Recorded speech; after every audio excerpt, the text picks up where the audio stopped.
As you sit at your desk, a client walks in the door to your office inquiring about a home for sale. This individual seems ready to set up a viewing and potentially make an offer. She is young, inexperienced, and looking for guidance on buying a home. Before you set up that appointment to view the listing, it's important to step back and gather information. It may not take long to realize this person has yet to speak to a bank about a home loan, knows little about mortgages, and isn't sure she may even qualify. While it may seem obvious to many in the industry that obtaining financing for the purchase of the property should be the first step, that's rarely what first-time homeowners realize. Rather, they shop first and figure out the financing later. For this reason, real estate agents quite commonly need to educate their buyers about home loans, deeds, and mortgages. Here, we'll break down more than the basics to provide a thorough look at this financial and legal transaction and what it may mean to you as an agent to teach this information to your would-be homebuyer. Introduction to mortgages. A mortgage is not a home loan. The term home loan refers to the financial product used to make the purchase. A mortgage refers to the legal process involved in securing that loan and legally tying its value to the home as collateral.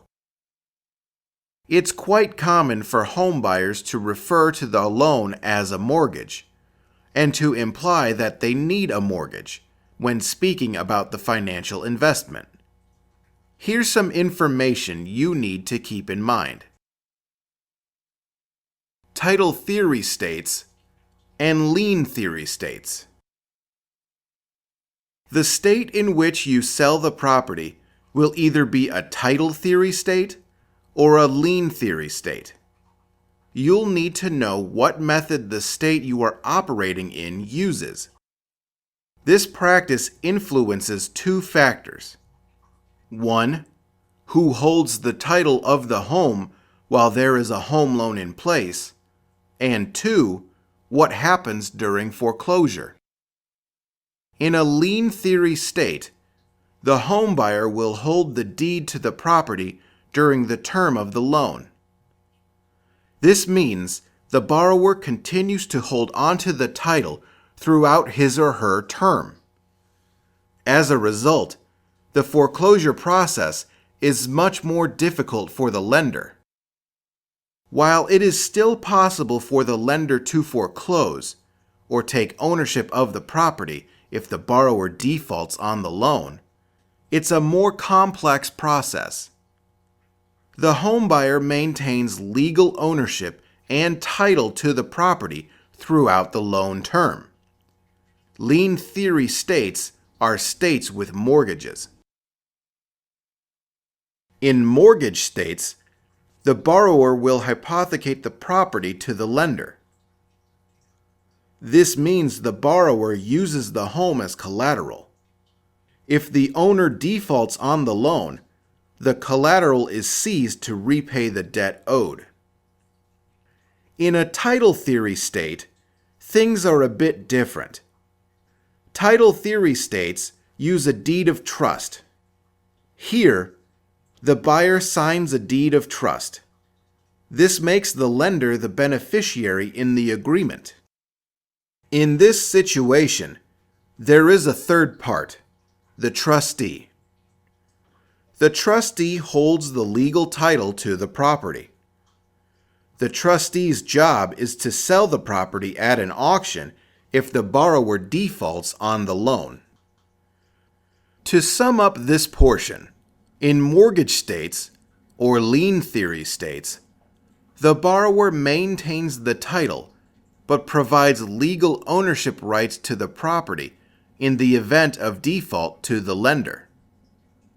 In deed of trust states, or title theory states, a third-party trustee holds the title legally, but can process the sale of the home should default occur.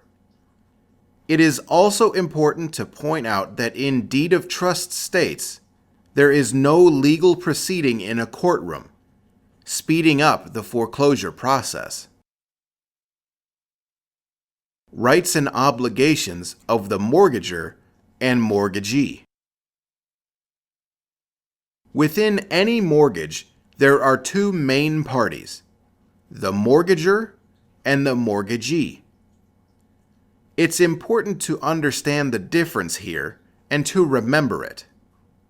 It is quite common for home buyers to confuse the two, and that can mean misunderstandings later when they go to sign their closing documents. Mortgager. This is the borrower or home buyer. It is your client. They allow the property to be used as collateral, done through the signing of the mortgage. Mortgagee. This is the lender. The lender is the provider of the loan.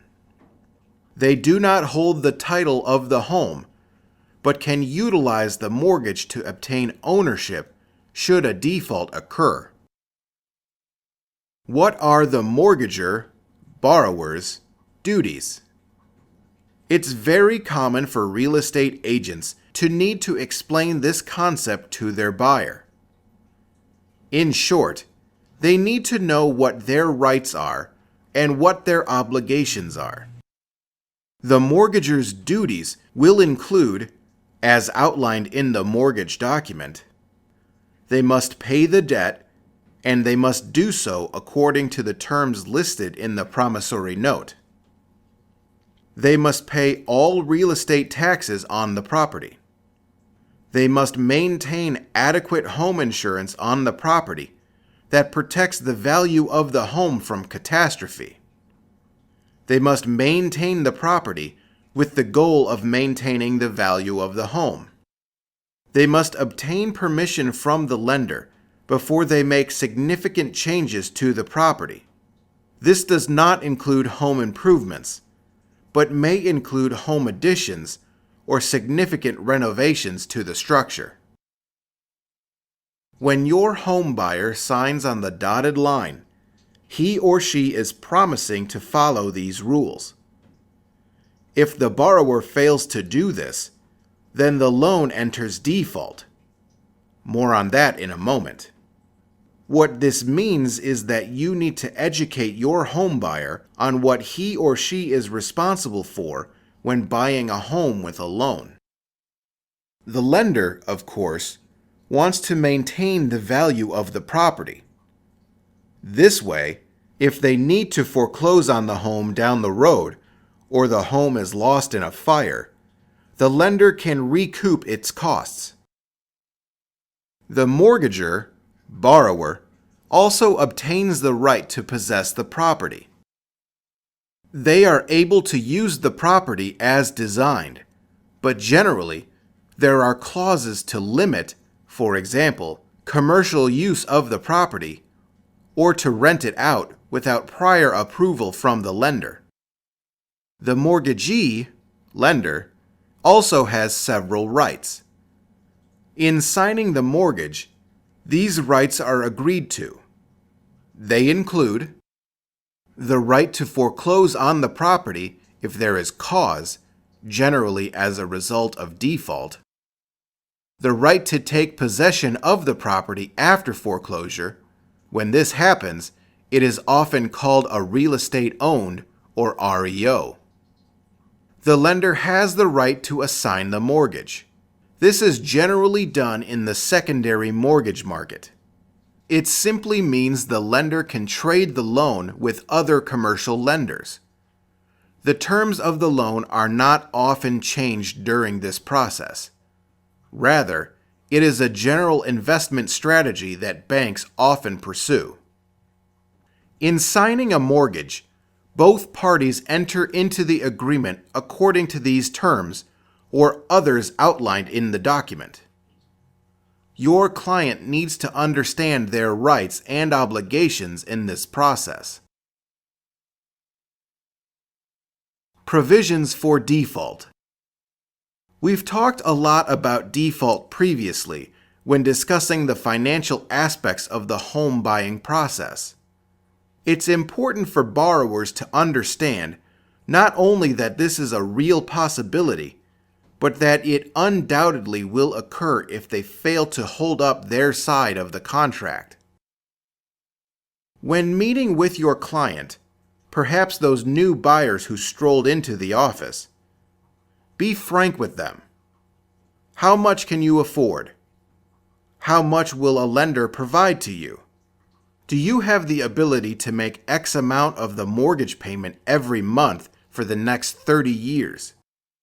While it is not the job of the real estate agent to provide financial advice on home loans, it is important for the agent to be knowledgeable and to educate the buyer on his or her options.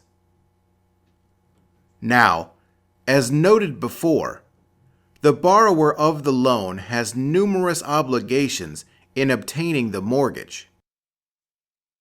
If the borrower fails to meet those requirements, the borrower defaults on the loan automatically. This means the lender can then exercise the acceleration clause, discussed previously, and demand the full principal balance on the loan. In other words, the lender can demand payment in full for the loan at that given time, usually without a lot of time. In situations where the borrower falls behind on loan payments, the lender has the right to pursue payment immediately for the entire borrowed amount, or what is left of it.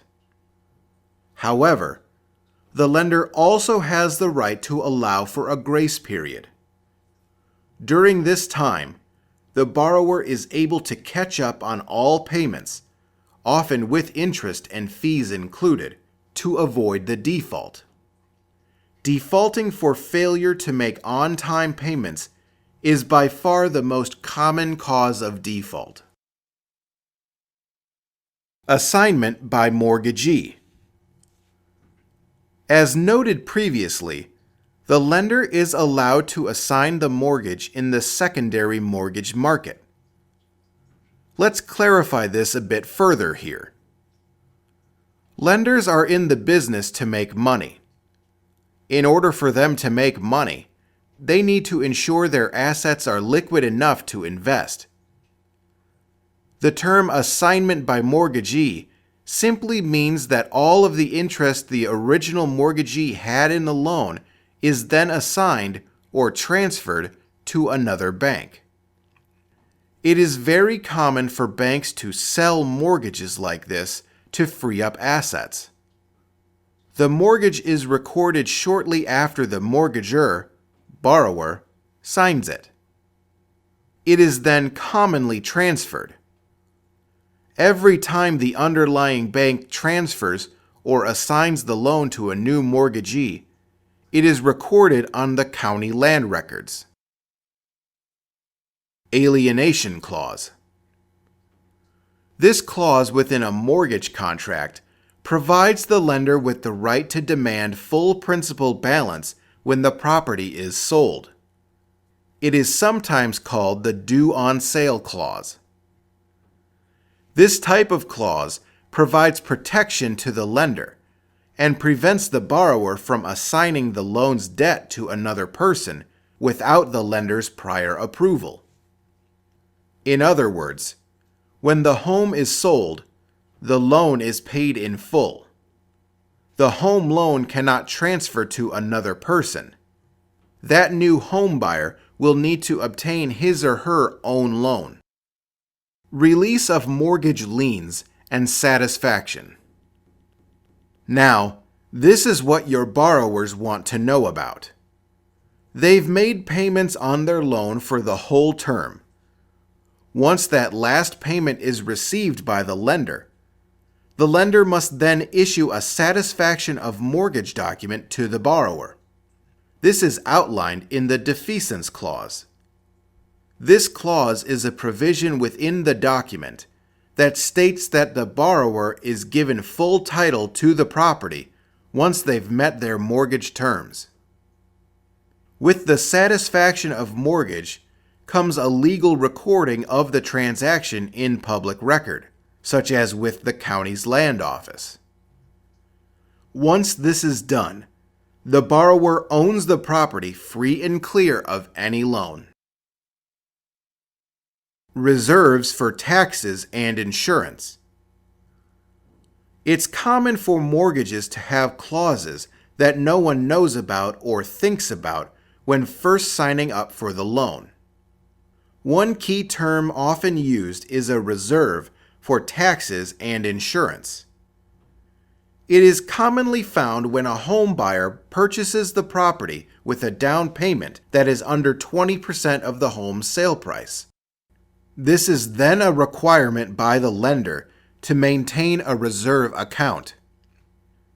This reserve account, called escrow, is in control by the lender, not the home buyer.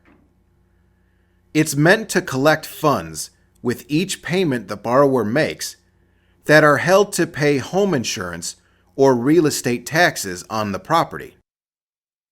The lender is hoping to protect the borrower from defaulting due to a lack of payment of taxes or insurance. By collecting an equal amount per month and holding it in an escrow account, the lender maintains more control over the payment of the insurance and tax requirements. The lender makes the payment on time to protect the property. There's often an acronym used to describe this: PITI, or Principal, Interest, Taxes, and Insurance, are used to describe each of the components of the borrower's loan. With each payment, he or she will be paying each component here: a portion of the principal borrowed, a portion of the interest on the loan, a portion of the taxes on the property, and a portion of the insurance on the property. Assignment of rent. In some situations, home buyers will purchase real estate with the intention of renting that property out. Now, the lender must agree to these terms prior to providing the loan. It is also important that the lender has a built-in clause called assignment of rent. When this clause is present in a mortgage document, it means the borrower will assign the rent to the lender in a situation where default occurs. Let's clarify that a bit more. Your homebuyer is hoping to buy a duplex. He or she will live in one unit and rent the other. The mortgage document includes an assignment of rent. If the borrower defaults on the loan, this clause allows the lender to collect and keep the rental payments from the rental unit. The homeowner is assigning or giving the right to the lender to collect these funds. Assumption clauses. Some mortgages have an assumption clause. If your home buyer is hoping to purchase a home, but may want to sell it within a short period of time, he or she may wish to have this clause included. It may also be included when buyers are hoping to let someone else, such as a child or friend, buy to own the property. The assumption clause simply is a provision that gives the lender the right to allow someone else, a third party, the ability to assume the loan on the home. For example, your client buys the home and begins making payments. The lender agrees to allow another person to take over that loan instead of requiring payment in full at the time the loan changes hands. It's important to keep in mind here, though, that the lender is given this right. The borrower is not. The assumption clause still requires that the borrower get approval for such a transaction from the lender. It is not possible for the borrower simply to move out and let someone else take over. Recording the mortgage. Finally, it's important to communicate with your buyer that this is a legal transaction. As a result, it must be recorded under local law. The lender and the borrower will need to agree to the terms of the mortgage. All parties involved, the borrower and the lender, will sign the document. This signing of the contract is an important step. It puts the terms into place legally. Mortgages should always be recorded.